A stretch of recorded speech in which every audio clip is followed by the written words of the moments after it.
मुख्यमंत्री माझी लाडकी बहीण योजना या योजनेमधील नियमांमध्ये मोठे बदल करण्यात आलेले आहेत. नियम शिथिल करण्यात आलेले आहेत. पाहूयात.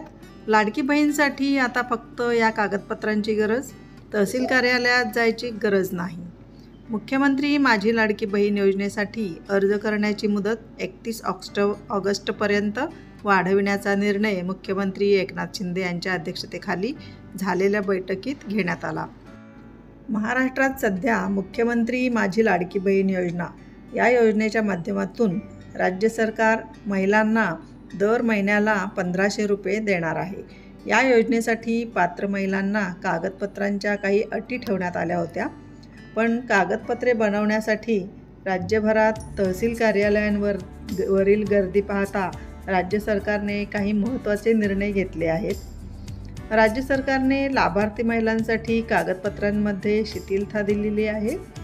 ज्या महिलांकडे डोमिसाईल म्हणजेच अधिवासी दाखला नाही, त्या महिलांकडे 15 वर्षापूर्वीचं रेशन कार्ड, मतदार ओळखपत्र, शाळा सोडल्याचा दाखला किंवा जन्मदाखला यापैकी एकही कागदपत्र राहिलं तरी त्या महिलेला या योजनेचा लाभ घेता येणार आहे.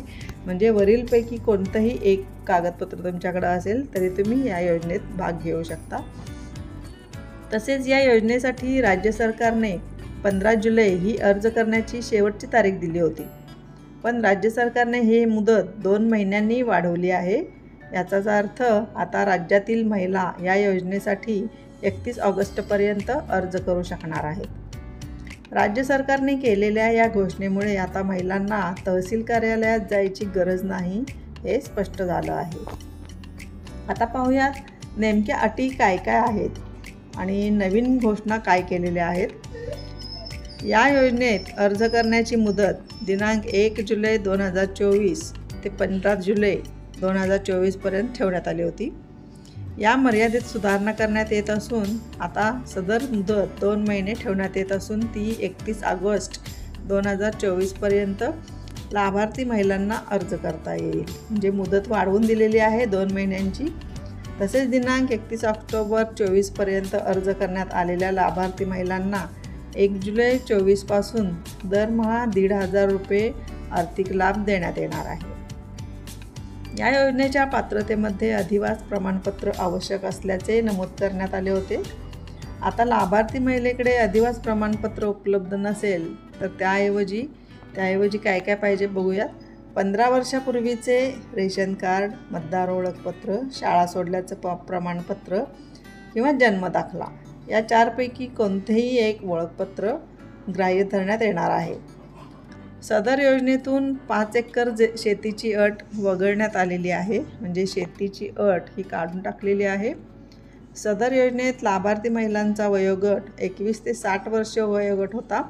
त्याऐवजी 21 ते 65 वर्ष वयोगट करण्यात येत आहे. परराज्यात म्हणजे इतर राज्यात जन्म झालेल्या महिलांनी, महत्त्वाची अट आहे, इतर राज्यात जन्म झालेल्या महिलांनी महाराष्ट्रातील अधिवास असणाऱ्या पुरुषाबरोबर विवाह केला असेल तर अशा बाबतीत त्यांच्या पतीचे जन्मदाखला, शाळा सोडल्याचे प्रमाणपत्र, अधिवास प्रमाणपत्र ग्राह्य धरण्यात येईल. ₹2.5 लाख उत्पन्न दाखला उपलब्ध नसेल तर ज्या कुटुंबाकडे पिवळे व केशरी राशन कार्ड असेल त्यांना उत्पन्नाचा दाखला प्रमाणपत्रातून सूट देण्यात येत आहे. सदर योजनेत कुटुंबातील एका पात्र अविवाहित महिलेला सुद्धा या योजनेचा लाभ देण्यात येणार आहे. योजनेसाठी नाव नोंदणी करणे आदी कामांसाठी होणारी गर्दी लक्षात घेऊन अर्ज करण्याची मुदत 31 ऑगस्ट 2024पर्यंत वाढवण्याबाबत मुख्यमंत्र्यांनी निर्देश दिले आहेत. 31 ऑगस्टपर्यंत अर्ज करणाऱ्या महिलांना 1 जुलैपासून लाभ देण्यात येईल.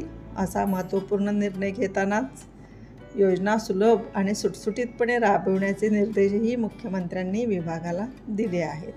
धन्यवाद.